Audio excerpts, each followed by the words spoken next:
Olá a todos, o meu nome é Joana Diniz e sejam todos muito bem-vindos ao webinar de hoje, Proteger a Inovação na Linha da Frente no Combate aos Efeitos da Pandemia. Com o apoio dos nossos oradores, hoje vamos analisar atentamente a inovação em Portugal, assim como a importância desta e os mecanismos que temos ao nosso auxílio para que possamos cada vez mais enfrentar todas estas circunstâncias que advêm da pandemia. Neste sentido, contaremos com o Daniel Marques Vasconcelos, Rui Gomes, António Valente e Susana Armário, todos eles com conhecimento nas mais diferentes áreas e das valências que vamos naturalmente abordar. Gostaria por começar a apresentar o Daniel Marques Vasconcelos, que é o IP and Technology Manager no apoio ao licenciamento do Inesc Tech e que desenvolverá vários temas, designadamente o tema da Life Sciences. Também contaremos com a presença de Rui Gomes, responsável pelo Departamento de Desenhos e Patentes, é também European Patent Attorney e agente oficial da propriedade industrial na J. Pereira da Cruz, uma empresa especializada em serviços jurídicos no âmbito da propriedade industrial. Também contamos com a presença de António Valente, diretor comercial da DFI, presença assídua nos nossos webinars e que explorará de forma atenta todos os instrumentos fiscais que estão ao auxílio das empresas que agora começam a ter algumas dificuldades, ou pelo menos a forma como poderemos ultrapassar algumas questões.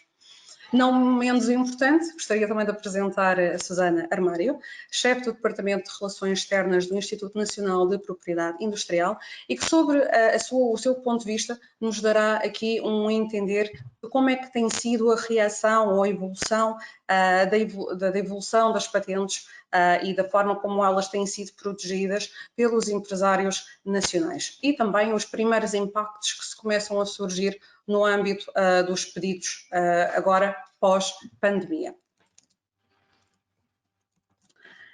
Assim, e antes de passar a palavra e iniciar o debate, quero agradecer a todos vocês a vossa presença e, portanto, também queria aqui dar conta de uma informação que acaba por ser importante e nos faz um pouco repensar a importância que a inovação tem em Portugal, no fundo. Na verdade, recentemente foi publicado um relatório pela Organização para a Cooperação e Desenvolvimento Económico, e entenda-se OCDE, e que de alguma forma destaca Portugal de uma forma bastante positiva. Em suma, Portugal foi considerado como um dos países com maior protagonismo, por assim dizer, em vários projetos ligados à propriedade intelectual. Por exemplo, para enquadrar, dos 151 projetos que foram apresentados internacionalmente, Portugal detém 11%, o que é bastante interessante. E neste sentido também gostaria de perguntar ao Daniel, mais especificamente, partindo deste pressuposto, Daniel, e tendo por base a tua experiência e conhecimento, como é que consideras que o país está a crescer em termos de projetos inovadores? Portanto, boa tarde a todos os participantes. Antes de mais, muito obrigado pelo convite. É uma honra estar aqui a partilhar este espaço com os restantes oradores e partilhar apenas a minha visão com todos os participantes. E respondendo à questão que me colocaste, é sim e não, ok? E precisamos de explorar um bocadinho o que é um projeto inovador e precisamos também de perceber se o número importa, ok? Começando pela parte do sim, acho que nos últimos tempos a capacidade de desenrascar dos portugueses tem vindo ao de cima e pelos melhores motivos. Portanto, se hoje em dia nos hospitais e portanto, todas aquelas coisas, produtos e serviços que fazem parte do nosso conforto não falharam ou apenas tiveram algumas limitações, foi porque os portugueses desenrascaram, ok? Portanto, nós tivemos álcool a ser produzido por empresas do vinho, as viseiras, tudo isso são exemplos muito próximos de projetos inovadores que acabam por ser destacados pela OCDE. E temos vários níveis. Portanto, se nós formos consultar essa lista da OCDE, aquilo que nós vamos ver serão websites, plataformas, apps e depois algumas linhas de apoio vindas da Fundação para a Ciência e Tecnologia, vindas para a Agência Nacional de Inovação, que de alguma forma procuram colocar o sistema português a fazer alguma coisa para dar resposta à pandemia. Depois podemos discutir se darão respostas na pandemia aqui no curto prazo. Sabemos que a primeira vaga está controlada e que poderá em breve terminar.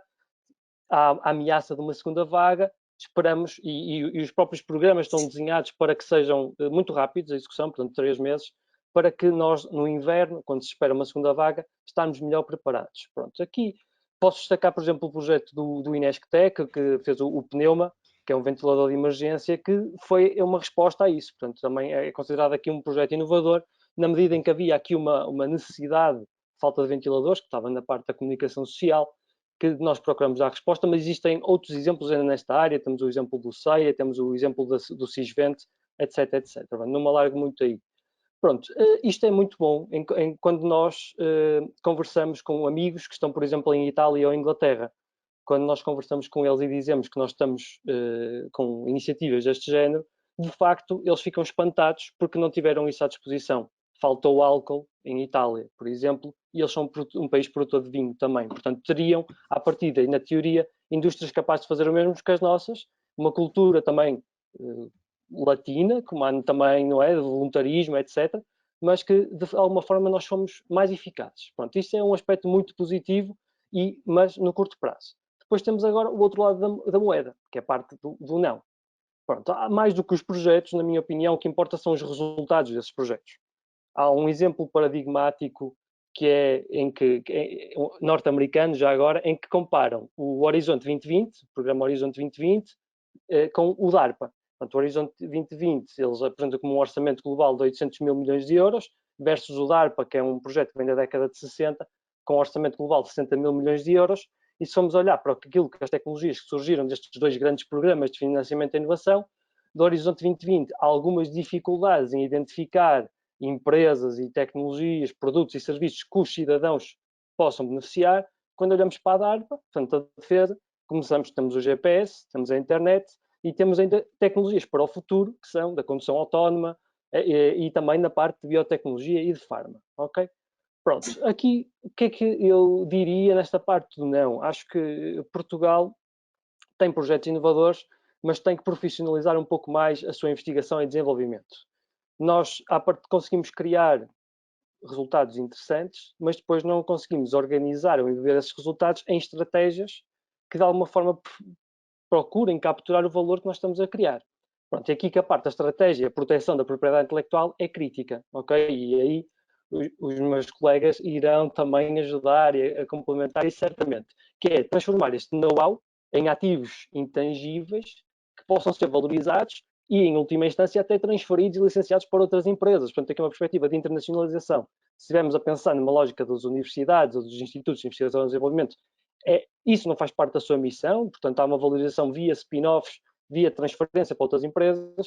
Se estivermos a falar de pequenas e médias empresas, portuguesas neste caso, ou europeias, podemos falar numa lógica de licenciar isto para outros territórios, para parceiros, que numa lógica de internacionalização. Pronto, aqui, portanto, para concluir um pouco, eu acho que o curto prazo está controlado, foi uma resposta muito positiva dos portugueses, portanto, eu aí acho que aqui esta notícia da OCDE materializa um pouco isso, mas acho que temos que começar a pensar rapidamente no compreender a mudança, identificá-la, que consiste no médio e no longo prazo. Muito bem, Daniel, agradeço desde já a tua participação e inclusivamente falaste aqui de alguns tópicos que são importantes e que seguramente também os outros oradores vão aproveitar para consubstanciar. Falaste aqui de uma questão importante. Mencionaste o valor que nós precisamos adicionar através da inovação. E tendo presente ainda esta questão da pandemia e especificamente no setor da Life Science, na tua opinião, como é que consideras que poderemos adicionar elementos diferenciadores e de agregadores no conjunto daquilo que pode ser providenciado? Ok, antes de ir para essa questão que me coloca, Joana, da Life Science, eu vou fazer só um enquadramento geral, que é, eu acho que já todos nós nos apercebemos que desde março o mundo ficou de pernas para o ar, ok? E no setor da Life Science também está assim. Não é exceção. Não, exatamente, ainda mais. Portanto, nós temos aqui uma grande incerteza em vários domínios, desde a energia, mas também à parte daqui da parte da procura da vacina, que levou a enormes tensões internacionais. Portanto, nós temos um mundo, o vírus está a dividir o mundo. Nós temos um mundo dividido Estados Unidos e China, uma guerra enorme, e também uma desagregação da União Europeia, com algumas tensões, e inclusivamente entre a União Europeia e os Estados Unidos. Tivemos aquele caso do Trump, em que queria comprar a vacina que, alegadamente, uma empresa alemã estaria a desenvolver. Sim. Pronto, existem aqui, portanto, há sempre aqui uma pergunta subjacente, que é: devem as empresas investir em inovação ou não, e como é que isso vai acontecer? Pronto, só continuando, portanto, aqui a internacionalização e a globalização vão sofrer, na minha opinião, uma reversão. Portanto, vamos operar em situações muito diferentes. Acho que, a nível tecnológico, se olharmos para o teletrabalho, tudo o que sejam tecnologias digitais, e olhando, por exemplo, para o último relatório do EPO, vemos que tudo o que sejam, portanto, estas tecnologias digitais, desde as comunicações, a cibersegurança, a inteligência artificial de uma forma geral, são áreas seguras e que vão prosperar. Se forem empresas que operam noutros setores, o caso mais mediático será a aviação, e aqueles que eram as viagens em que todos nós viajávamos de forma muito barata e muito fácil, vão sofrer um grande revés, ok?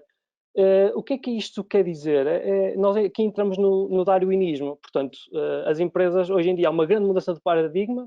Aquelas que se conseguirem adaptar vão sobreviver, aquelas que não mudarem vão se extinguir. Portanto, acho que é um ponto das empresas questionarem tudo o que fazem e inovarem nesse sentido, inovarem sobre os seus modelos de negócio, inovarem sobre os seus planos de negócio, inclusive, não terem medo de arriscar.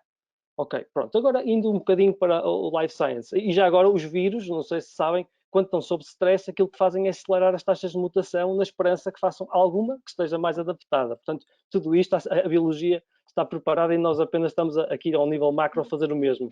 Portanto, o que é que nos dizem as últimas notícias, os últimos resultados? É que 1/3 das empresas nas Life Science começou a trabalhar, naturalmente, em aplicações para a Covid.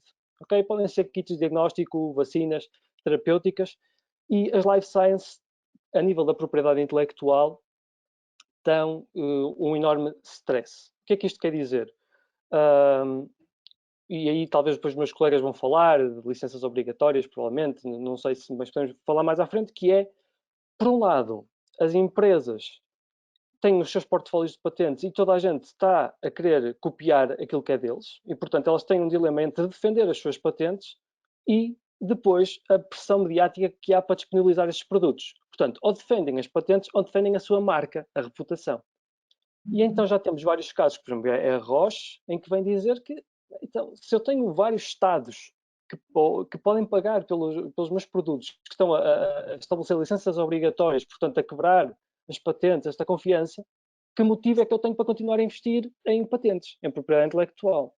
Okay? Portanto, há aqui um dilema, há aqui todo um equilíbrio no sistema de patentes que deve ser preservado. Okay? Pronto, mas nós temos excelentes exemplos nas life sciences. Portanto, as próprias empresas também, algumas já perceberam que isto é algo temporário. E temos o caso, por exemplo, da Medtronic na parte dos dispositivos médicos, que perante a falta de ventiladores, aquilo que fez foi disponibilizar os desenhos técnicos e toda a documentação de um ventilador, que já estava descontinuado, mas que servia. Portanto, de alguma forma, sem canibalizar os produtos que já tinham em portfólio, disponibiliza um que estava que resolve o problema, mas que é mais. Portanto, isto funciona num país como os Estados Unidos, que tem uma indústria capaz de replicar aquilo. Por exemplo, em Portugal, isso já teria sérias dúvidas que funcionasse.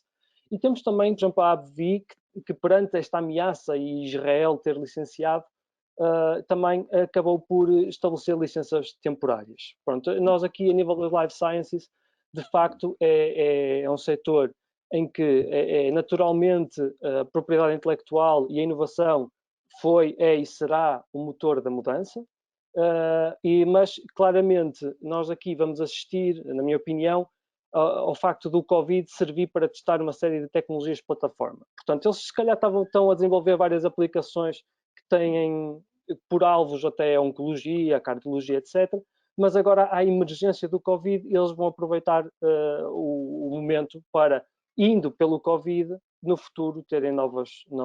Portanto, mas eu acho que há um futuro próspero para quem está nas life sciences, porque já agora a questão da saúde será sempre importante e a pandemia ainda veio colocar isso mais em evidência. Será uma força motriz, por assim dizer, agora com... Com certeza, com certeza. Muito obrigada, Daniel.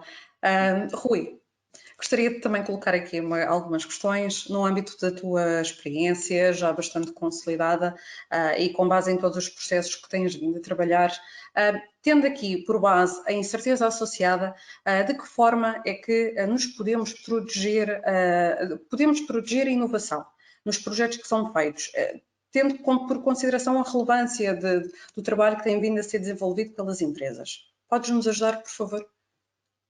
Posso sim. Boa tarde a todos. É um prazer estar aqui com este conjunto de oradores e com quem nos está a ver e ouvir. É verdade, tem havido um movimento num sentido de incerteza, digamos assim. Não sabemos como é que os próximos tempos vão ser. Isto para as diversas áreas, apesar de haver áreas de negócio que conseguem desempenhar muito bem nesta altura, não se pode dizer propriamente o mesmo sobre todas. Por isso é importante haver um movimento em sentido, uma reação a essa incerteza, num sentido de maior certeza, e olharmos para aquilo que podemos considerar como seguro e como mais certo. Por exemplo, conseguimos perceber que com a criação de novas necessidades surge também, nomeadamente porque as pessoas estão confinadas, porque as pessoas não se podem mover, receios que daí advenham, tudo isso também muda as necessidades que existem e leva por isso a novas oportunidades e a novas soluções endereçadas para algo que antes simplesmente não existia. E aí já estamos novamente a falar de inovação. Para além disso, porque estas necessidades são altamente vincadas, são de elevada dimensão, isso também aumenta o valor que advenha de uma solução inovadora que enderece essas novas necessidades. E aí também estamos a falar da capacidade de proteger esses elementos inovadores. Eu aproveitava só para fazer um parênteses muito rápido entre o que é proteger e o que é ter um produto novo e ir para o mercado. Naturalmente, na perspectiva da propriedade industrial. No ponto de vista da proteção, estamos a identificar os elementos inovadores que temos e a procurar obter direitos que nos permitam controlá-los, seja o nome do produto através da marca, seja o conceito tecnológico ou conceitos tecnológicos através da patente, seja a componente estética através do desenho. Aí estamos a proteger esses conceitos inovadores e, no fundo, a controlar aquela tecnologia e a obter um elemento adicional de valor, para além do conhecimento de como fazer, a capacidade de impedir outros de fazer da mesma forma. E a capacidade de, por isso, estabelecer parcerias, licenças, valorizar, no final, a entidade que temos. Por outro lado, ao ter um produto novo, estamos, também como o Daniel ainda há pouco falou, estamos a entrar no mercado e potencialmente poderemos estar suscetíveis aos direitos de terceiros. Naturalmente, de acordo com a área em que estejamos, a situação pode variar um pouco, mas estamos no fundo a competir com terceiros que, se tiverem direitos sobre o elemento adicional que nós estamos a trazer, sobre o elemento que valoriza, poderão também querer usá-los contra nós. E nesse sentido é importante ter esse duplo conhecimento sobre a proteção da propriedade intelectual. Por um lado, permite-nos valorizar a nossa entidade, permite-nos que aquele elemento-chave esteja seguro do nosso lado. Isso vale nomeadamente até para a obtenção de investimento, uma vez que todos os players vão ficar mais seguros em relação àquele investimento, uma vez que existe uma garantia sobre ele, que é a propriedade intelectual, é a marca que entrou no mercado e é associada àquela tecnologia, àquela solução, é a patente ou conjunto de patentes que protegem os conceitos tecnológicos que realmente adicionam valor, eventualmente uma componente de design que protege a parte estética, e esses elementos estão a adicionar camadas de valor, sendo intangíveis ao mesmo tempo. Portanto, é o como fazer e naturalmente também a apresentação perante o mercado, a marca associada. Por outro lado, também reconhecer que outros players poderão ter direitos e se esses players poderão ter direitos sobre aquilo que é chave no nosso produto, uma vez que será isso que os poderá afetar de alguma forma. O facto de entrar um novo concorrente com uma solução que entendo não estar patenteada. E por isso esse reconhecimento dos direitos de terceiros também é relevante. Obrigado, Rui. Falaste aqui desta questão que é as vantagens que as empresas devem ter cientes no momento em que efetivamente estão mais cientes da forma dos mecanismos de proteção. Todavia, aqui uma das questões que eu acho que se coloca e também seria importante discutir é, além de ter a noção das vantagens, é que estratégias ou que caminhos poderão ser feitos para que a própria proteção possa ser assegurada. Eu falei na questão de aumentar a certeza como reação a estes momentos de incerteza. Eu penso que o facto de uma estratégia muito geral, muito abrangente, mas que cobre por isso também diversas situações, é a de avaliação do portfólio que se tem e que se poderá ter, considerando o seu potencial, considerando o seu valor, e ter uma reavaliação periódica de se está a endereçar o que é suposto.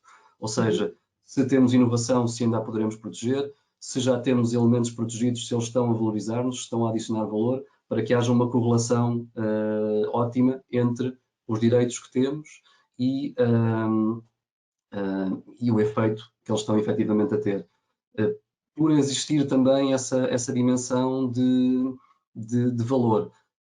Um direito de propriedade industrial é propriedade, como outras propriedades mais tangíveis que existem, como um imóvel ou um terreno, não são propriamente a mesma coisa, mas a ideia que pretendo passar é essa de existir valor e de terem um valor associado.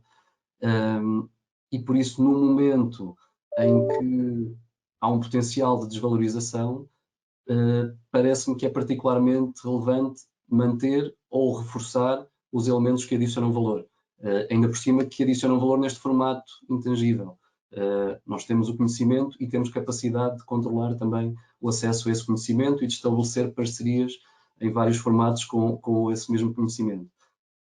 Algo muito prático e que me parece ser relevante, está relacionado também com isto, com esta questão da reavaliação periódica, se calhar mais periódica agora, por as condições também poderem variar com mais facilidade, e em termos de proteção por patente, havendo um esforço nas várias áreas, entre diversos concorrentes, provavelmente para chegar a uma mesma solução, o tempo é uma variável especialmente relevante. E numa patente há duas dimensões importantes. Uma delas, quem é que submete primeiro? Quem é que apresentou primeiro uma solução para aquela invenção? E uma segunda, será que essa invenção é nova? Ou, isto é, será que aquela solução tecnológica já foi divulgada antes de apresentar o pedido? Se por um lado, ao apresentarmos o pedido rapidamente, nos antecipamos a terceiros, e o nosso é o primeiro a entrar, por outro lado, o facto de, posteriormente ao nosso pedido, e a garantirmos que ele já entrou e que já marcámos a nossa data, se divulgarmos, podemos estar não só a antecipar-nos, mas também a impedir terceiros, de uma forma muito rápida, não obterem uma solução para aquela patente, para aquela invenção. É uma estratégia que deve ser bem ponderada, uma vez que, ao divulgarmos, se divulgamos algo que não estava no nosso pedido de patente, também nos impedimos a nós próprios de proteger posteriormente. Mas é uma estratégia de curto prazo para garantir a patente para o nosso lado e não para terceiros. Isto por haver aqui um pequeno pormenor em relação às patentes. Uma patente não é propriamente um registro, não é um processo imediato em que se apresenta e está automaticamente obtido. Tem precisamente um processo de patenteamento que tipicamente começa apenas num país, é internacionalizado para vários e passa a um tempo que dura até obtermos os direitos. E também até ser publicado, cerca de 1 ano e meio. Por isso, eu apresento um pedido hoje, ele vai ser publicado, um pedido de patente hoje, ele vai ser publicado daqui a 1 ano e meio. Nesse intermédio, nesse tempo intermédio, podem existir pedidos de patente de terceiros que estão a tentar obter a mesma solução que eu.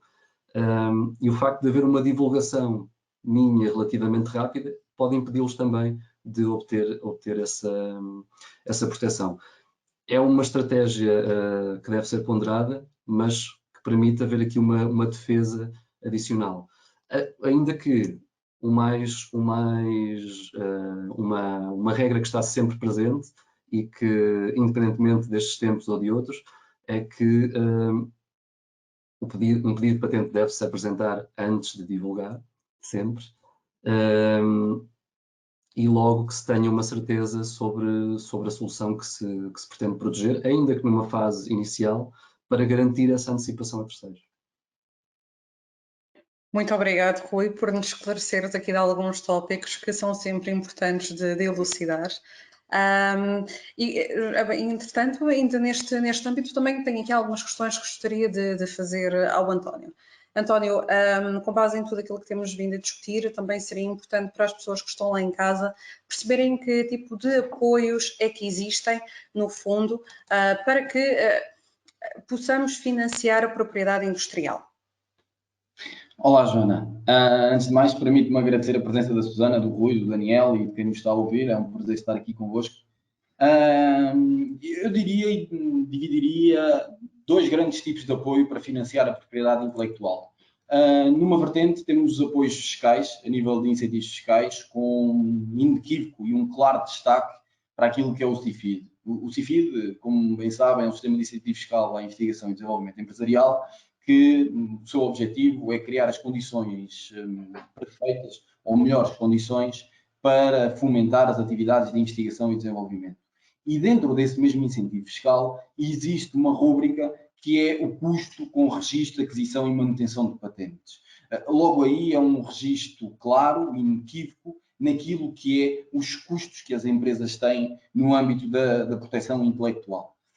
Por outro, e ainda dentro dos campos dos incentivos fiscais, eu destacaria também outros dois benefícios fiscais que se prende com o regime fiscal de apoio ao investimento e a dedução de lucros retidos e reinvestidos, que, no fundo, eles, dentro da elegibilidade das despesas, são bastante semelhantes, que se prende com a elegibilidade de ativos fixos tangíveis e intangíveis. Ora, aquilo que é a propriedade intelectual é, sem dúvida, um ativo intangível e, nesse sentido, no caso de uma determinada empresa adquirir, e há pouco o Daniel estava a falar dessa profissionalização, no caso de uma determinada empresa adquirir uma patente a uma outra empresa, ou uma universidade, ou um centro tecnológico, ou outra entidade, então pode e deve considerar isso no âmbito daquilo que são estes mesmos benefícios fiscais, que, por exemplo, no CIFID permite uma recuperação de 82,5%,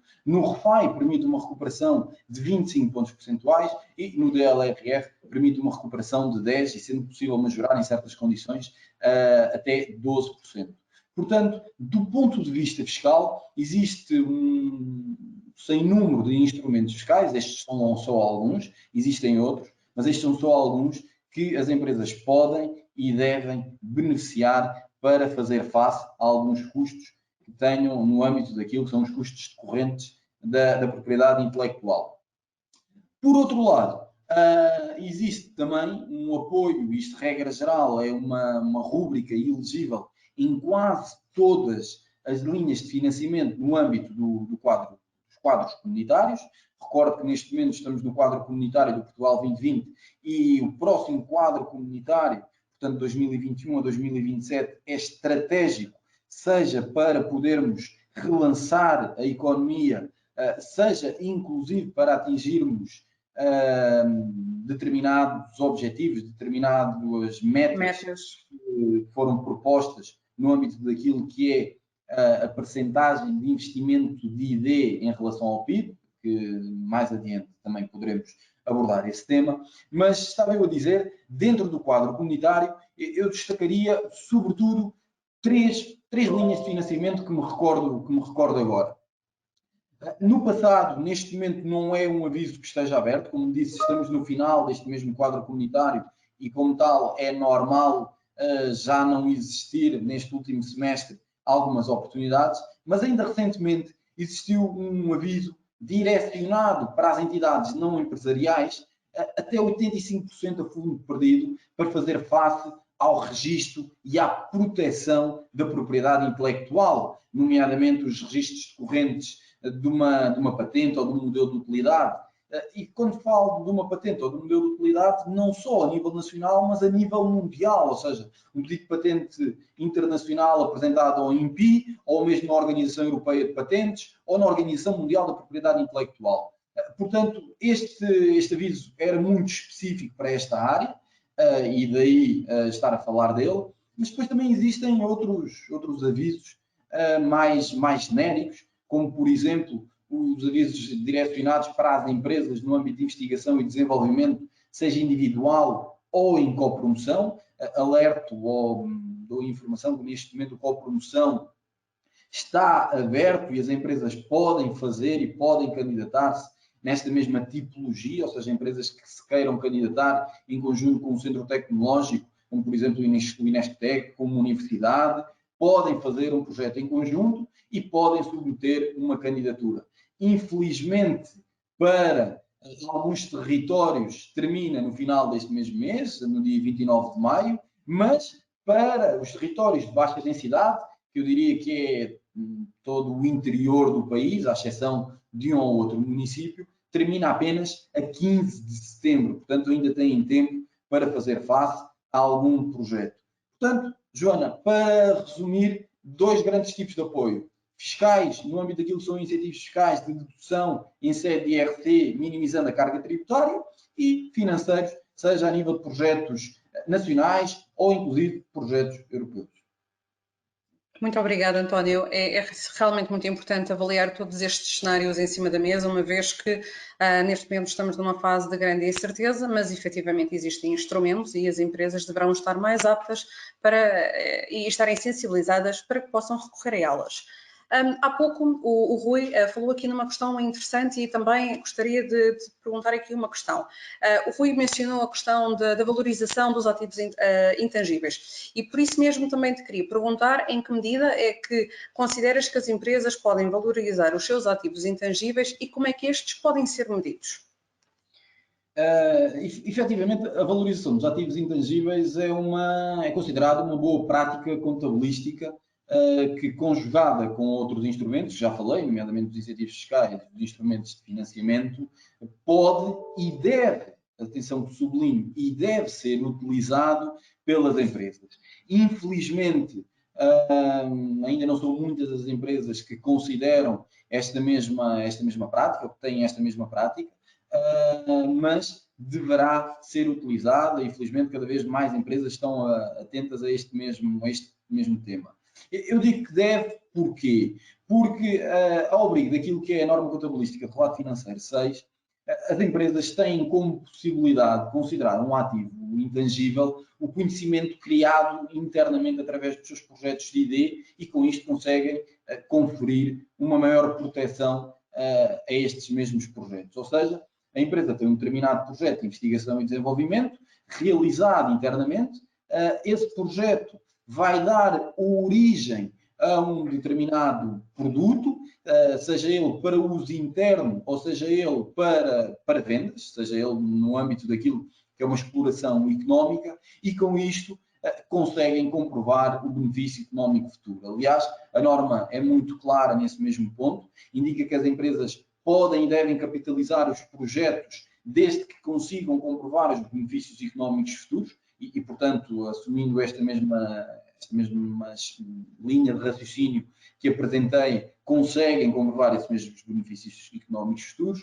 e isto tem como consequência um claro impacto naquilo que é o valor intrínseco da empresa. Confere uma maior transparência do balanço, porque a empresa neste momento está a dar valor a algo que antes era, em termos contabilísticos, entenda-se, lançado apenas como gasto. Permite, inclusive, isto é uma das coisas que nós fazemos com as empresas que fazemos este mesmo serviço, permite uma comparação direta com aquilo que é o valor de investimento em ID, uma comparação direta com o setor, portanto, permite à empresa fazer alguma comparação, e a gente sabe que a médio prazo investir em ID significa investir claramente em vendas e em faturação, porque dá origem a uma maior competitividade dos mercados a nível da empresa e, inclusive, permite às empresas, e isto é algo que também fazemos,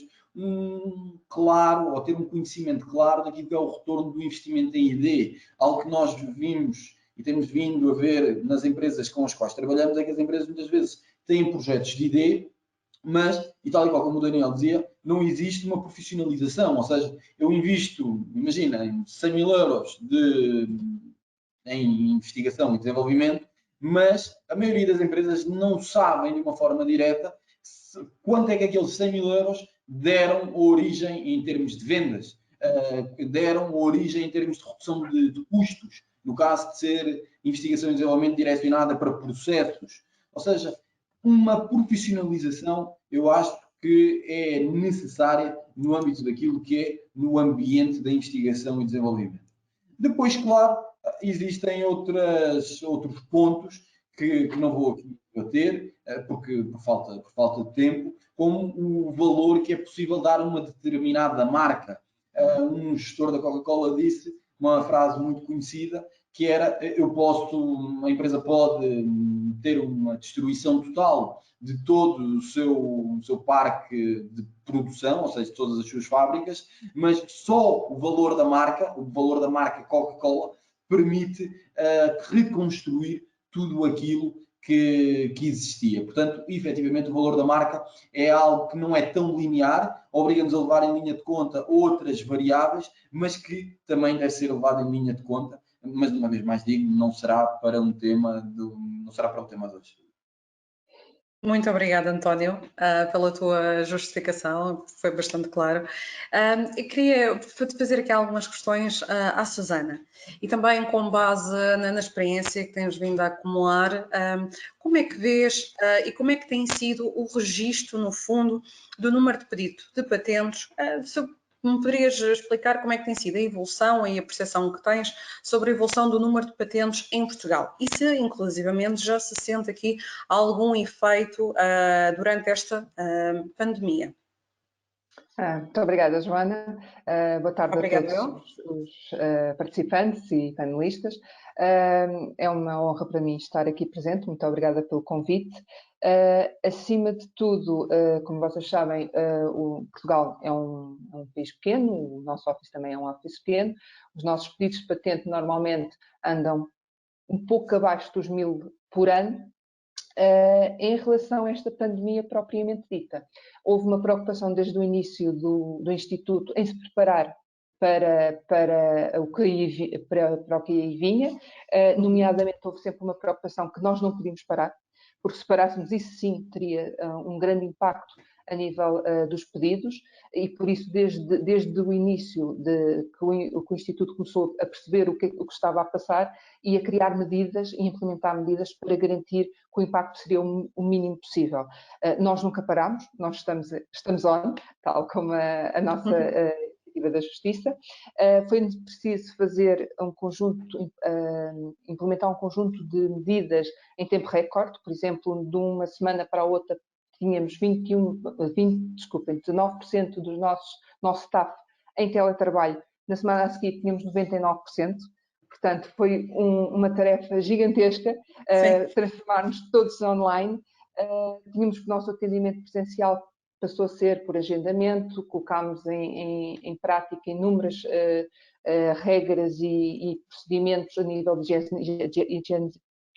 higienização e de proteção, quer do staff, quer dos nossos requerentes, e também para ajudar em todo este processo, porque foi necessário passarmos online, foi necessário haver também uma suspensão de prazos para dar um benefício ao requerente que está lá fora, que está em confinamento, que não tem forma de fazer o seu processamento normal dos pedidos, portanto dar também aqui um espaço de preparação lá fora. Mas depois conseguimos continuar a nossa atividade normal, já tudo implementado a nível online, todos os pedidos online, e foi então necessário retomar o prazo, portanto, preparar-nos para o final do desconfinamento e para a retoma da economia. Portanto, neste sentido, o INPI fez tudo para preparar o Instituto para não haver impacto do nosso lado em termos dos pedidos. Mas é claro que tivemos uma altura em que houve um confinamento, ou com fecho de fábricas, ou fecho de empresas, de universidades, e obviamente a atividade inovadora ficou um bocadinho estagnada neste tempo. Eu trouxe aqui algumas estatísticas que eu gostava de partilhar convosco. Não sei se podem colocar. Ok? Portanto, como eu tinha dito aqui, em 2 segundos, o nosso instituto é um instituto pequeno, tipicamente nós andamos sempre ali perto dos 1000, é difícil ultrapassarmos esta barreira.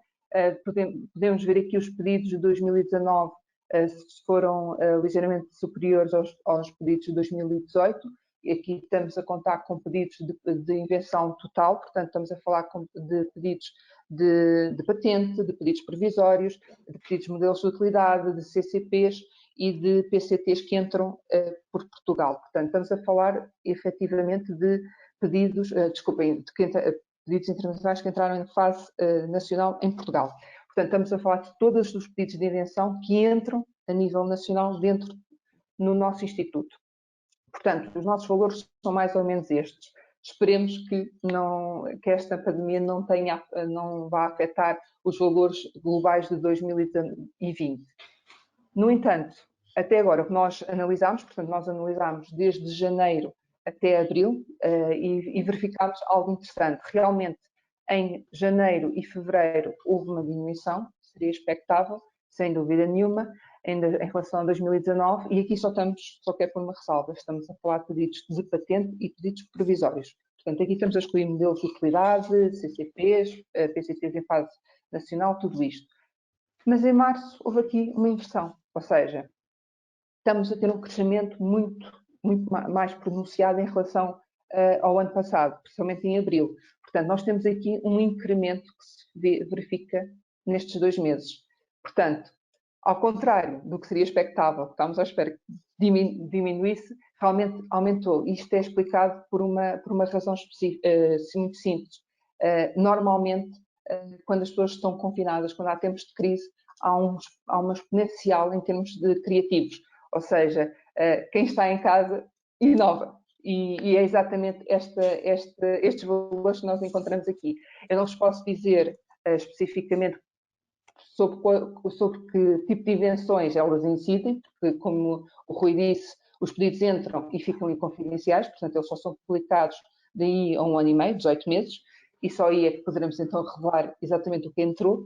Posso dizer genericamente que entraram pedidos relacionados com tecnologias relacionadas com o tratamento, a prevenção, que seja à Covid, mas não posso adiantar muito mais que isto. Mas realmente nós tivemos esta surpresa que tivemos um aumento bastante pronunciado em abril.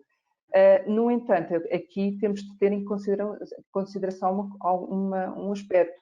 As empresas estão fechadas, as universidades também estão, portanto não há investigação propriamente dita, e isso só se vai conseguir perceber a médio e a longo prazo, ou seja, estes dados não refletem por enquanto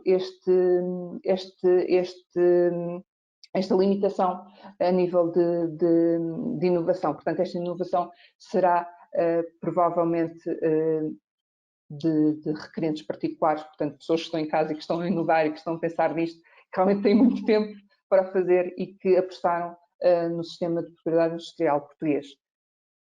Muito obrigada, Susana. Também... Ainda não tinha terminado. Desculpa. Não há problema. O meu terceiro slide também mostra uma informação interessante. Tipicamente, Lisboa, Grande Lisboa e Grande Porto são os centros que mais apresentam pedidos de patente, e nós tivemos, evidentemente, uma diminuição em 2020. Isto porquê? Porque também foram afetados exatamente pela Covid. Foi realmente os centros onde houve mais um número elevado de infecções, e isso também tem as suas consequências. Por outro lado, nós verificámos que existem aqui algumas cidades que teve o efeito contrário, ou seja, por exemplo, Aveiro teve muito mais pedidos em 2020 do que nos períodos homólogos de 2018 e 2019, o mesmo com Leiria, que teve mais do que em 2019, mas menos que 2018, e Vila Real, que também teve mais que os 2 anos anteriores. E depois temos aqui esta agradável surpresa de Évora, que teve um crescimento bastante elevado em termos de pedidos, exatamente nesta altura da Covid. Talvez tenha sido porque também foram um bocadinho menos afetados do que, por exemplo, Lisboa, não se sabe, mas realmente há aqui este pico interessante. E por fim, é o meu último slide, só vos queria dar uma noção das IPCs, portanto, isto são as classificações internacionais de patentes de cada pedido, e podemos ver que a grande maioria dos pedidos são dentro das necessidades humanas. Aqui temos, por exemplo, os medicamentos, das operações a nível, por exemplo, dos processos químicos, processos mecânicos, etc., também estão aqui, a nível da física, e aqui temos todas as invenções relacionadas mais com a informática, mas também temos também os kits de diagnóstico, portanto, métodos de medição ou de análise de amostras biológicas também estão aqui inseridos, a química, que insere a biotecnologia. Portanto, estes 4 são as nossas grandes áreas, mas normalmente também são mais ou menos estes valores que nós temos, estas percentagens que nós temos. Portanto, neste caso está tudo dentro do expectável. Pronto, e agora terminei. Obrigada. Não, de modo algum, Susana. Eu, na verdade, eu queria ter reforçado a importância do papel do INPI e o contributo que tem feito, porque realmente não acredito que não tenha sido fácil fazer todo esse processo de transição da forma mais smooth possível, e era nesse sentido aqui a palavra de reforço. Com base na informação que nos disponibilizaste e que agora dá-nos aqui uma percepção muito mais real da evolução que tem acontecido, queria te perguntar como é que consideras, e se consideras que a proteção da inovação, neste momento, é uma condição sine qua non para ultrapassar esta questão da pandemia e também uma forma de superar o desafio em si? Para mim, a proteção da inovação é uma condição essencial em qualquer altura. Não é só em condição não é agora nesta altura de pandemia, é essencial. Como nós vimos, e já foi referido aqui por alguns dos nossos colegas, oradores, hoje em dia, grande parte das empresas, mais de 90% dos ativos que eles têm são ativos intangíveis. Portanto, os ativos intangíveis são o meio, digamos, de negócio e de funcionamento de grande parte das empresas, especialmente empresas inovadoras. Portanto, aqui um bocado como o Rui tinha referido pelo exemplo que ele tinha dito de um bem material, uma casa, o que seja, os direitos de PI também podem ser comercializáveis. Portanto, podemos comprar patentes, podemos vender patentes, ou mesmo os pedidos de patentes, podemos licenciar. Portanto, é um meio de negócio para o qual podemos atuar. Mas, acima de tudo, é um mecanismo que nos permite apropriar dos nossos lucros, dos nossos dividendos. Alguém que alguém que inove e não proteja a sua invenção arrisca-se ir para o mercado e facilmente seja copiado por todos. E assim é difícil competir nesta situação, porque o que acontece é que o inovador fica inibido de voltar a apostar em ID, a apostar em novas invenções e em novas patentes, porque se não, e apostar, desculpem, em inovação e ir ao mercado, porquê? Porque se ele não protegeu, de repente tem vários concorrentes a concorrer com ele, e dependendo da complexidade ou não do produto, essa imitação pode ser mais ou menos rápida. Se for um produto mais simples, se calhar em poucos dias, poucas semanas, estão outros competidores no mercado com invenções semelhantes, nunca vão ter a mesma qualidade e a preços mais baixos. Se for mais complexo, não interessa, também conseguem copiar na mesma e pode demorar um bocadinho mais. Portanto, o que a PI permite fazer aqui é garantir uma proteção, impedir que outros utilizem as nossas invenções, as invenções protegidas, sem o consentimento, e podermos apropriar dos mecanismos, apropriar dos dividendos que vamos obter, de forma a custear todos os investimentos que tivemos para trás e também aplicar novos dividendos para outras ideias e para outras invenções. Portanto, é essencial a proteção da inovação. Mas um aspecto aqui que eu quero também citar é que um produto não deve ser só alvo de um direito. Estamos a falar, por exemplo, de um produto mais simples, pode ter uma ou duas patentes. Estamos a falar de algo mais complexo, podemos até ter centenas de patentes. Mas é essencial também protegê-lo de outras formas, proteger com boas marcas, proteger com um bom design, porque isso é que depois vai levar, quando vamos chegar à parte do mercado, isso é que vai fazer a diferenciação propriamente dita. Portanto, um produto cria muito mais valor quanto mais camadas de proteção tiver. E é essencial que haja um portfólio de proteção em termos de DPIs em cada produto. Depois, queria só aqui fazer uma ressalva para a parte, penso eu que foi o Daniel que falou das licenças obrigatórias e do equilíbrio. Realmente tem de haver aqui um equilíbrio entre o sistema de patentes e alturas em que nós temos pandemias, por exemplo, a saúde pública, tem de haver aqui um equilíbrio entre a saúde pública e o sistema de patentes, e isso está previsto na lei.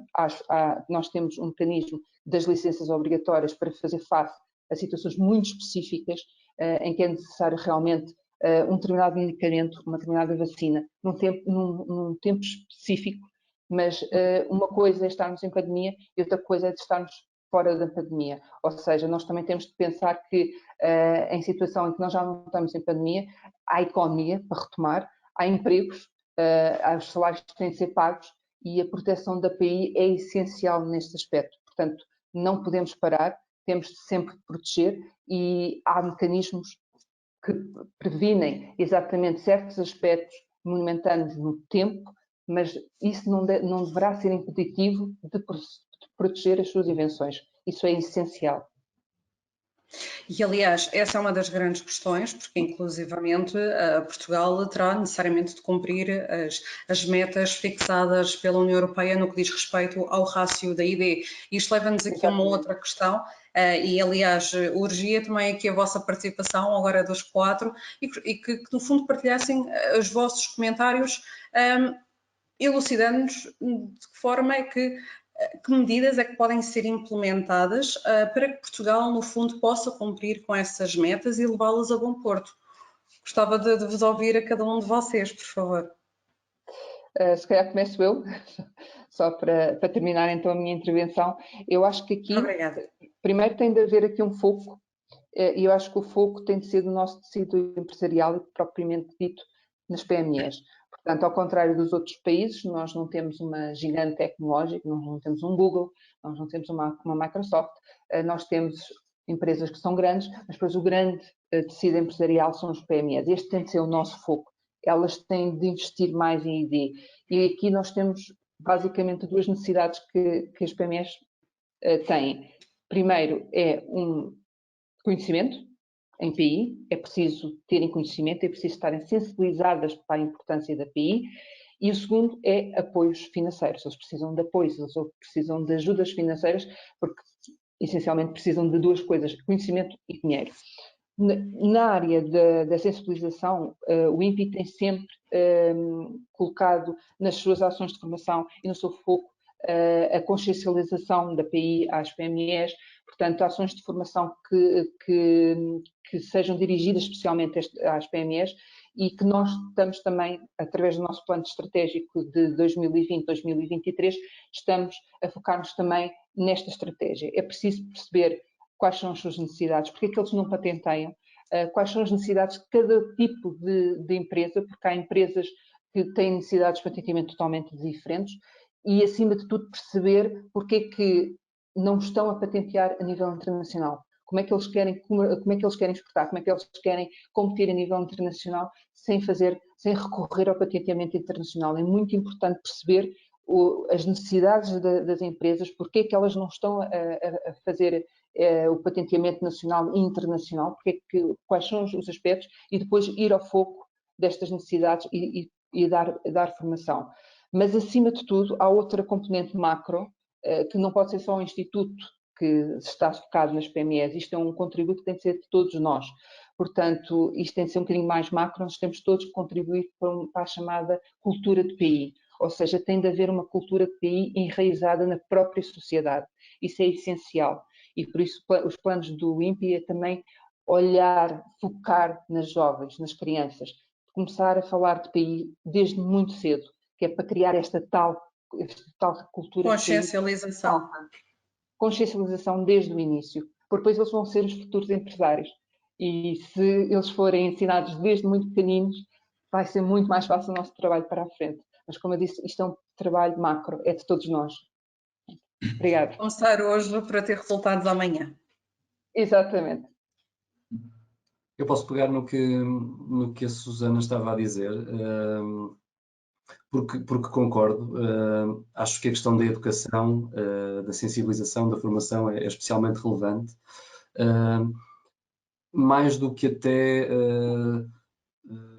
se perceber exatamente se determinada solução pode ser patenteada ou de que forma pode ser patenteada ou como é que o processo vai decorrer, o compreender e saber utilizar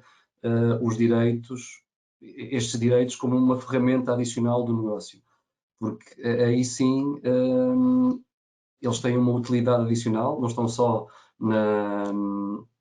no lado dos gastos, estão também no lado dos proveitos, têm um valor associado por terem sido avaliados, porque estão a garantir uma entrada de receita na empresa, nomeadamente através da transferência de tecnologia, do licenciamento, ou até por outro tipo de indicadores, como participarem na comunicação daquilo que é a empresa e daquilo que é a missão e a cultura da empresa, que se pode, por exemplo, associar-se fortemente a uma empresa altamente inovadora e tecnológica e, por isso, também comunica quando tem patentes para as soluções que desenvolve, seja porque apresenta no produto, seja porque o comunica pelas vias habituais, através de comunicação.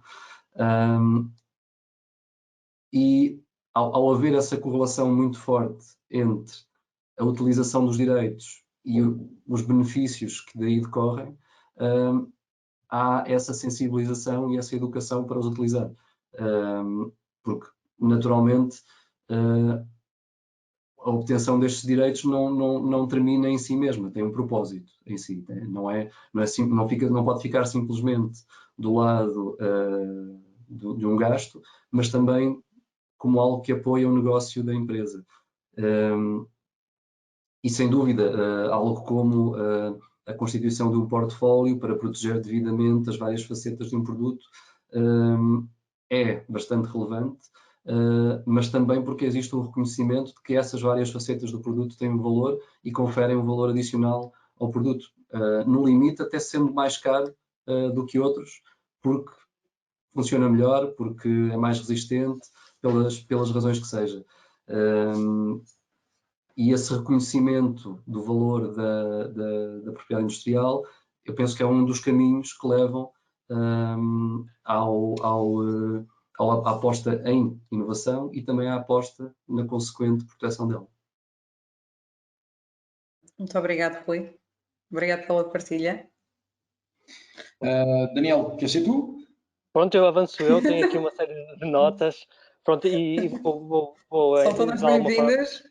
Complementar aquilo que a Susana e o Rui já foram avançando, portanto, reforçando a questão da cultura de propriedade intelectual, partilho amplamente, defendo que todos os cursos ao nível da universidade e politécnico, portanto, ensino superior, deveriam ter, todos os cursos de ciência e tecnologia deveriam ter formação ao nível da propriedade intelectual, acho algo para mim que devia ser já implementado. Há vários cursos que têm, pronto, a forma como podem fazer livre, mas de certa forma abordar para que os próximos engenheiros, investigadores, se sintam mais à vontade com estes temas.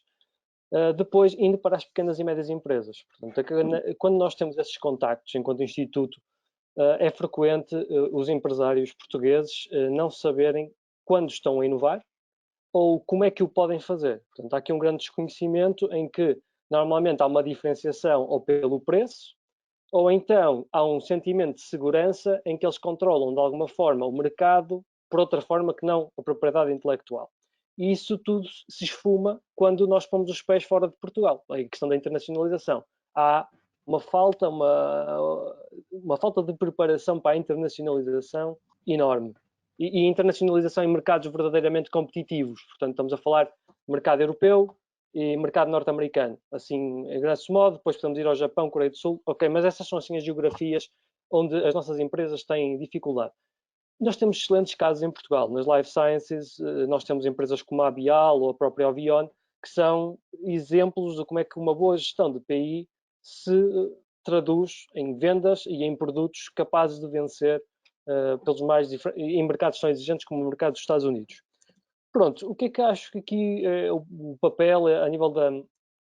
Acho que aqui há uma necessidade para ter uma estratégia supra-empresas, portanto, várias regiões, quer em França, quer na Alemanha, ou até a nível da Holanda, há aqui uma agregação, como por exemplo o caso dos clusters em Portugal, em que poderiam ter uma gestão de PI ou uma formação de PI ao nível do cluster, portanto alguma estratégia dizer às empresas como é que elas podem de facto inovar e encorajar a inovação em conjunto. Eu acho que agora este novo paradigma, como eu disse, a globalização, vai haver uma reversão, portanto a inovação vai ser mais regional, mais local e perceber como é que se pode coordenar e depois fazer a tradução entre o que é propriedade intelectual e direitos de propriedade intelectual. Porque aquilo que os empresários acham é que há aqui um desenvolvimento de know-how. Eu sei fazer isto, eu tenho um sistema de qualidade, eu tenho os melhores funcionários, ok, mas isso muitas vezes pode ser tudo vertido e materializado em direitos de propriedade intelectual. Temos o caso logo das patentes para as tecnologias, temos o caso da reputação e a nível da marca, temos muitas vezes o segredo comercial que tem uma diretiva própria e que deve ser materializado, ou às vezes sob a forma de um software. Hoje em dia o software pode até ser feito à distância, portanto eu ter um software que é uma caixa negra em que os clientes enviam-me determinados dados, eu processo e envio-lhes um output, um relatório que seja, isso é um segredo comercial no qual eu posso ter direitos de autor. Hoje nós não entramos por aí, temos na propriedade industrial, mas de certeza que temos muitas empresas que trabalham na área do software e aqui eu gostaria ainda de alargar mais do que só a proteção, é também perceber o ativo que nós temos em mãos. Às vezes a melhor estratégia não é proteger, mas sim divulgar o máximo possível. Temos empresas que trabalham muito na base do open source e aquilo que eles podem fazer é serem os primeiros a colocar uma determinada ferramenta, disponibilizá-la para ter um grande número de utilizadores e ficar com o nome, portanto capitalizam através do seu reconhecimento.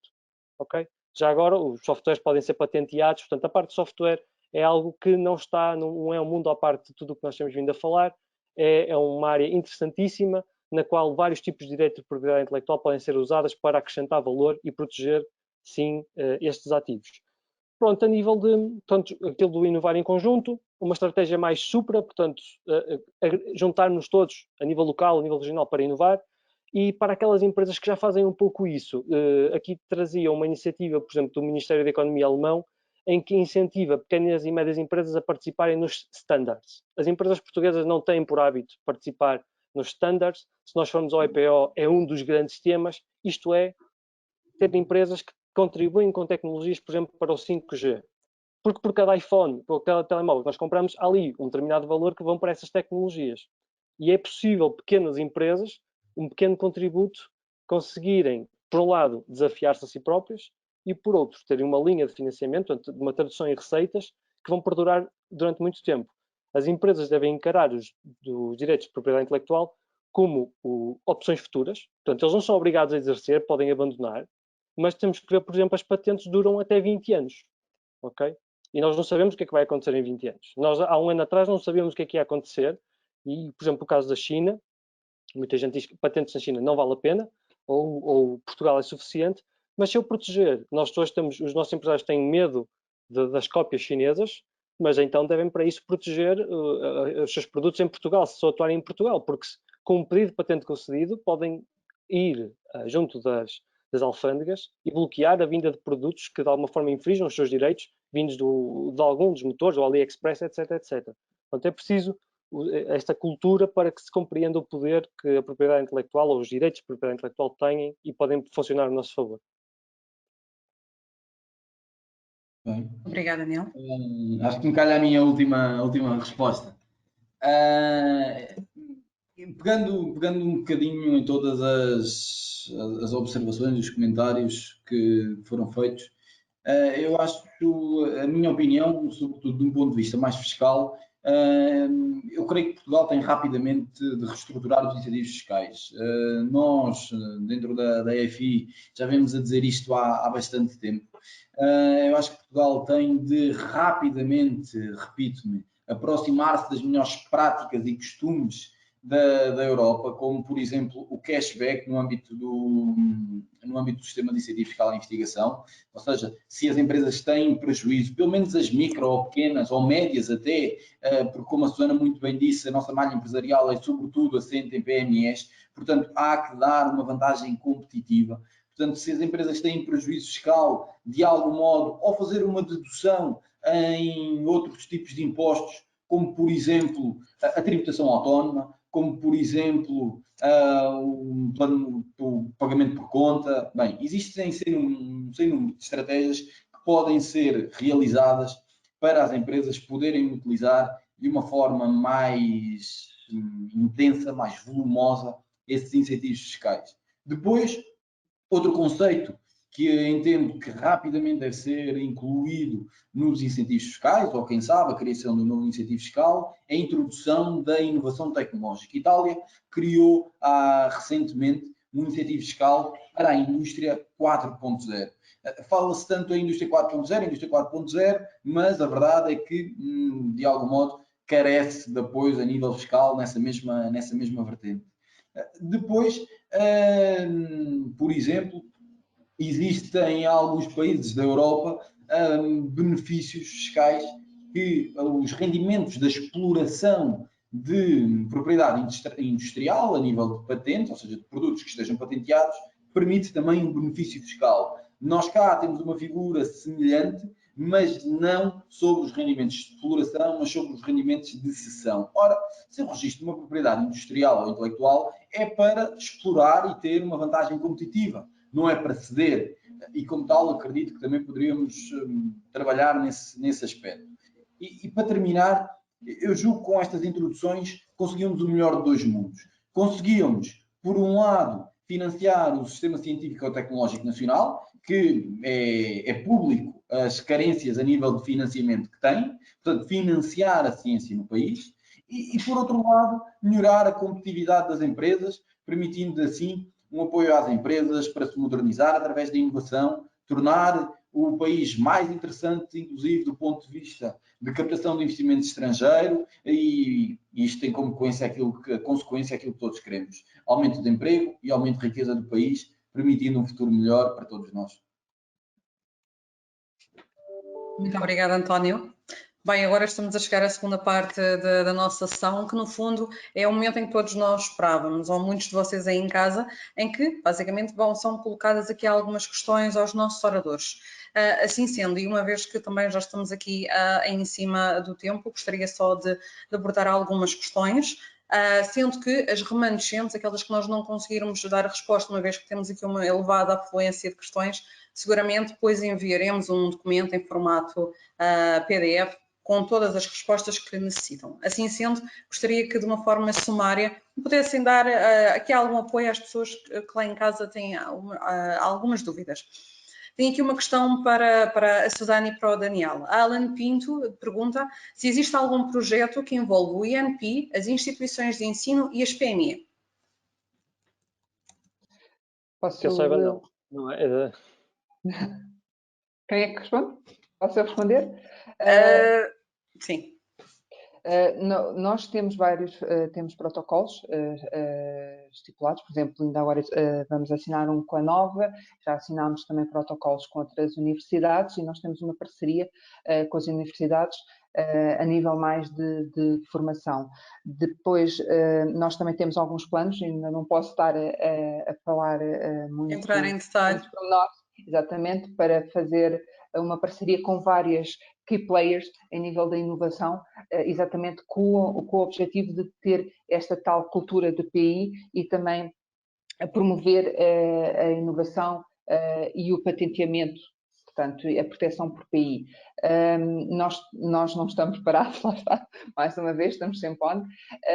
Nós temos tido algumas parcerias, por exemplo, no passado tivemos alguns projetos como o PAGE, em que era um programa especificamente para as grandes empresas, temos alguns planos para fazer coisas semelhantes a nível das PMEs, mas nós tentamos ter parcerias regulares, quer com o sistema universitário, quer com grupos de empresariais.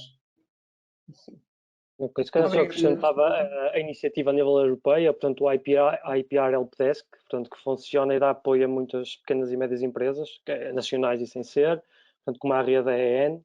Também nós, a nível do INESC-TEC e na Universidade do Porto, é óbvio que vamos colaborando com as iniciativas locais, há já grupos de estudantes e associações de estudantes que nos chamam para esses temas, portanto, já sentem esse apelo para saber mais, o que é muito positivo. E também dentro da própria instituição, que tem um turnover bastante elevado, portanto 30% é renovado a cada ano, quase, o que é muito, e vamos sempre educando os novos investigadores, e sem ser assim já tão novos, para estes temas, sensibilizando. Obrigada, Daniel. Tenho aqui mais uma questão para a Susana, no fundo, que é qual é a posição de Portugal a nível europeu no que respeita ao registro de patentes e quais são os setores que registram maior volume de pedidos? A nível europeu? Ou exatamente. Sim. Sim. Pronto, nós ainda temos, a nível das tabelas, nós ainda temos poucos pedidos a nível europeu, não tem nada a ver com os outros países. Nós fundamentalmente estamos muito virados para as áreas das TICs e também das áreas das ciências da vida, mas no entanto, como eu disse, nós precisamos aqui de um trabalho de casa ainda bastante elevado, porque nós precisamos de estimular a internacionalização. Vou dar, por exemplo, um exemplo em termos de validações de patentes europeias. Todos os anos são concedidas dezenas de milhares de patentes europeias. São validadas em Portugal uma média de 3.000. Portanto, há uma grande parte do bolo que nós estamos a perder. E nós temos realmente de inverter isto, temos de mostrar que o nosso país é inovador, que é receptor de inovação e que poderá ser um bom sítio para apostar e para investir em ID e depois em proteção de porco PI. Nós temos ainda estas condicionantes, mas estamos sempre dispostos a trabalhar para inverter estas tendências. Posso só complementar essa parte, ver o outro lado, que muitas vezes os empresários desconhecem isso, que é tirar partido disso, que é, normalmente, a maior base de dados no mundo são as bases de dados de patentes. E já que muitas empresas não validam os seus pedidos em Portugal e às vezes até noutros sítios, os nossos empresários podem ir ver as patentes e copiar sem que nada aconteça. Portanto, no caso dos ventiladores, por exemplo, não havia, pouquíssimas eram as patentes que estavam validadas em Portugal. Portanto, se nós tivéssemos uma indústria que já estivesse preparada para fazer, era ir ver o pedido de patente e apenas aplicar diretamente. Isto aplica-se a muitas áreas. Portanto, tudo que não sejam produtos e serviços assim de grande consumo, ou a farma, normalmente eles não têm validade em Portugal e isso é uma oportunidade a explorar e não é só em Portugal. Por exemplo, na América do Sul, etc. Acho que é algo que os empresários não têm estado atentos e que acho que valia a pena explorar. O que tem um lado negativo, como a Susana disse, que é, eu gostava muito que as patentes fossem todas validadas em Portugal, porque era um reconhecimento que era um mercado interessantíssimo, mas eles fazem as contas e acham que não é assim tão interessante. Deixa-me só adicionar. Sim, deixa-me só adicionar que, em termos de pedidos de patente europeia, ao longo, pelo menos, dos últimos 5 anos, se não estou enganado, tem subido consistentemente. Naturalmente, quando partimos de uma base baixa, é fácil haver percentagens de crescimento altas, mas ainda assim tem sido um crescimento sustentado ao longo dos últimos anos. Vamos ver como corre este ano, mas temos desempenhado melhor, mesmo em comparação com outros países com os quais somos comparados com frequência, como por exemplo a República Checa, que estão um pouquinho abaixo de nós. Apesar de naturalmente ainda não estarmos no que seria desejável, que seria uma boa correlação entre PIB e também volume de patenteamento. Ainda assim é um sinal positivo. Muito obrigado, Rui. Aliás, tenho aqui uma questão que acho que vai muito no sentido daquilo que aqui indicaste, bem como o Daniel também. Tenho aqui um participante que nos pergunta quais são as lições que as empresas e os institutos de investigação vão levar da situação atual, onde claramente a inovação aberta aparenta ser o modelo a seguir, com a histórica colaboração de partilha de informação. Quais são as implicações para a propriedade intelectual no futuro? Pronto, eu vou responder sim e não, ok? Mais uma vez, portanto, nós somos uns apologistas da inovação aberta. O caso do pneuma, do ventilador, foi feito em inovação aberta, portanto, nós fomos inspirados num ventilador desenvolvido nos Estados Unidos. Fizemos aqui, houve uma dificuldade que era como produzir aquele ventilador aqui em Portugal, com aquilo que as empresas portuguesas aqui na região conseguiam fazer. Portanto, esse foi um grande desafio. E hoje em dia já existem clones, ou por assim dizer, versões em Marrocos e no Brasil desse próprio ventilador. Portanto, há aqui uma propriedade intelectual que existe, mas que, tendo em conta os desejos da economia, portanto, esta questão de ajudar, está tudo aberto e tudo flui, portanto, difunde-se muito rapidamente. Houve uma expropriação. Sem ser, pronto, é um processo natural de inovação em que os investigadores são muito pró esta inovação aberta. Depois temos que perceber o lado negativo disso, que é a questão do médio e do longo prazo e da captura de valor. Nós muitas vezes, e às vezes os investigadores a quererem ajudar, podem comprometer uma linha de investigação de muitos anos. Portanto, temos aqui todo um investimento que, por uma iniciativa momentânea, é deitada fora, porque divulgam cedo demais. Por exemplo, podem aqui queimar algumas patentes. Depois, a Casa da Inovação Aberta é quando há vários a contribuir, aquilo no final é de quem? Portanto, aferir a titularidade e a autoria dos resultados é extremamente difícil, ok? E normalmente dá grandes chatices. Portanto, a minha questão, inovar abertamente, sim, inovar em conjunto, mas com regras e a mapear os contributos de cada um, para que no final as pessoas possam entender. Já agora, das maiores razões para a inovação falhar é muitas vezes porque as equipas se chateiam e ninguém se consegue fazer nada com aquilo que daquilo resultou. E são coisas excepcionais. Portanto, nós temos tecnologias brilhantes que ficaram na gaveta porque depois não houve organização ou estrutura para levar aquilo até ao mercado, sob a forma de produtos e serviços. Exatamente. Aliás, a PI deve sempre gerir antes dela mesmo existir, deve sempre definir as regras antes de iniciar o jogo. Sim. Muito bom. Sim. Perdi-me um bocadinho agora, mas sim, estou de acordo. Podes repetir a pergunta, Joana, só para eu me reenquadrar? Sim, claramente.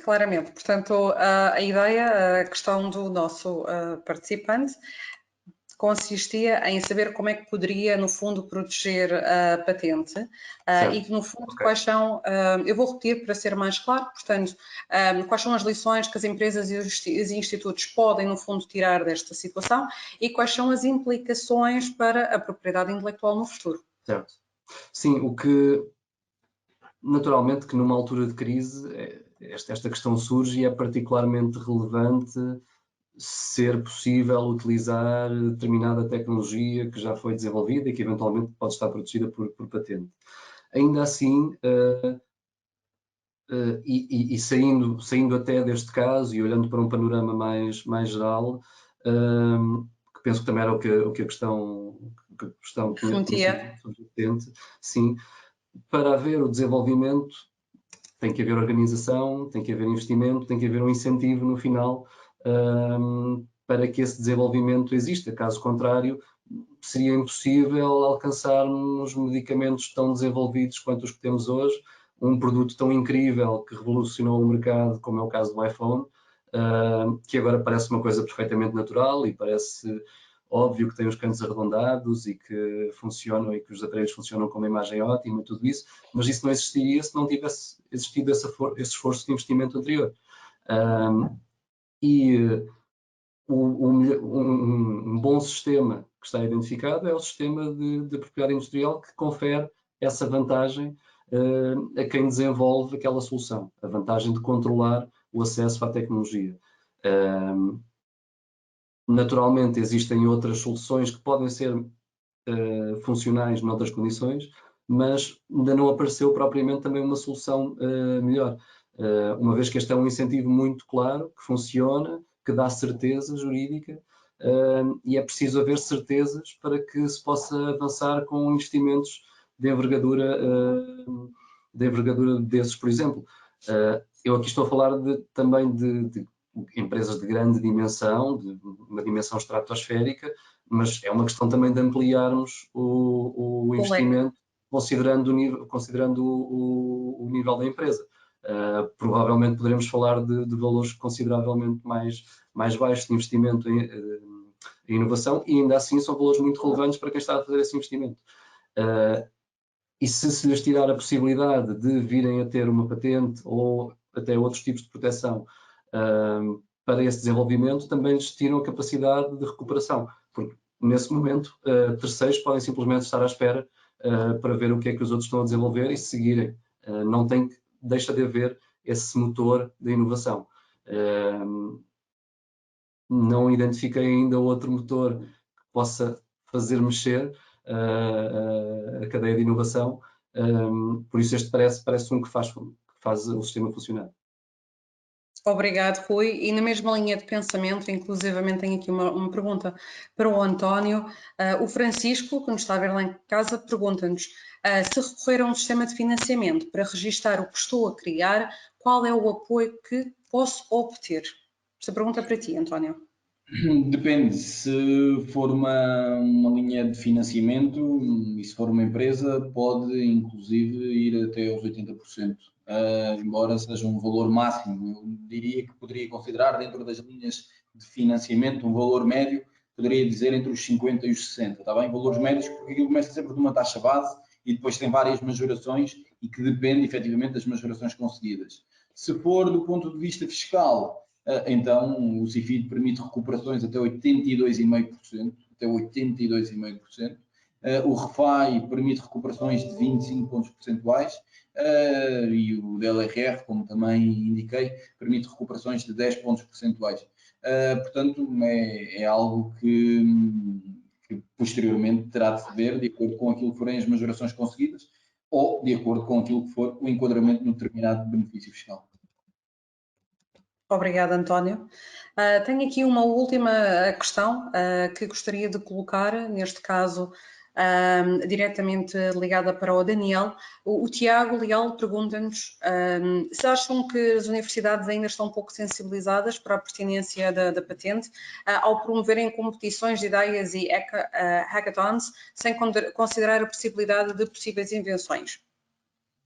É uma boa questão, agradeço ao Tiago.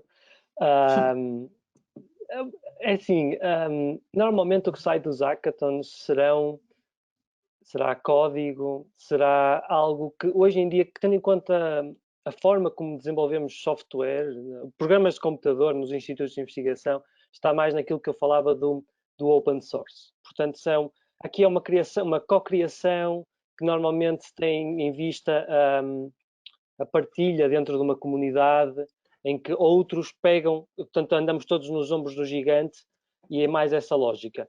Sim, portanto é aquilo que a Susana há pouco dizia, o importante é que as regras estejam esclarecidas desde o início. Portanto, o que alguém deve fazer, um estudante ou um investigador, quando tem, portanto, vontade de participar em algo, e portanto existem hoje em dia até portais de inovação aberta, em que as empresas lançam desafios, os investigadores têm que perceber quais são as regras do jogo. Às vezes significam que ao participarem, estão a abdicar de todos os direitos de propriedade intelectual que possam ser gerados no âmbito daquela competição. Ok? Pode não ser mau.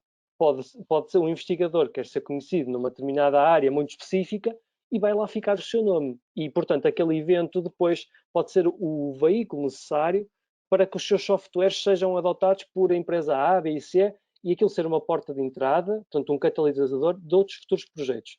Aqui a questão é sempre saber, isto é sempre uma análise de risco-benefício. Pronto, o que é importante é que as regras estejam estabelecidas. Eu ficaria mais preocupado se não existissem regras, ok? E quando têm dúvidas, perguntem à organização. Mas sim, é uma questão pertinentíssima e agradeço uma vez mais ao Tiago. Obrigada, Daniel. Obrigada a todos. Bem, como sabem, estamos mesmo a chegar à reta final do nosso webinar. Há aqui uma parte que eu também gostaria de partilhar com vocês. Como sabem, no início da sessão, apesar da limitação técnica de não me terem visto, nós lançámos uma poll. Queríamos saber lá em casa qual é que é a vossa percepção sobre a questão da inovação. E agora estamos prontos também para divulgar os resultados. E, portanto... Só um segundo. Muito bem.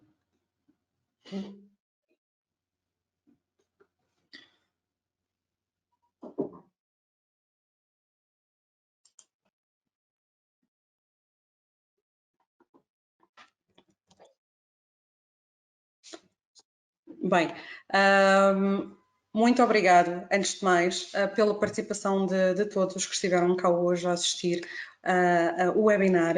Queria deixar um último aviso. Na próxima sexta-feira, dia 22 de maio, às 3 da tarde, à mesma hora, vamos também estar à conversa com o engenheiro Pedro Almeida, Executive Director da Fraunhofer, Portugal, Presidente de Direção da Inovaria e membro do Board of Directors da TCI. Também com o Dr. João Freire de Andrade, co-founder da Portugal Fintech e Head of Venture Capital na Big Starts Ventures e, finalmente, o engenheiro Paulo Reis, nosso diretor-geral da EFI Group. Esta é apenas uma notificação. Consideramos e gostaríamos muito de contar com a vossa presença no próximo webinar. Tenho a certeza que saímos daqui mais ricos, mais informados também, e não poderia deixar de agradecer com muito carinho ao Rui, ao Daniel, à Susana, também ao António, e espero francamente conto, aliás, ver-vos em breve e qualquer questão que tenham, estejam francamente disponíveis para entrar em contato connosco. Um sincero obrigado pela vossa participação. Obrigado. Muito obrigado. Bom fim de semana a todos. Obrigada, igualmente. Obrigada.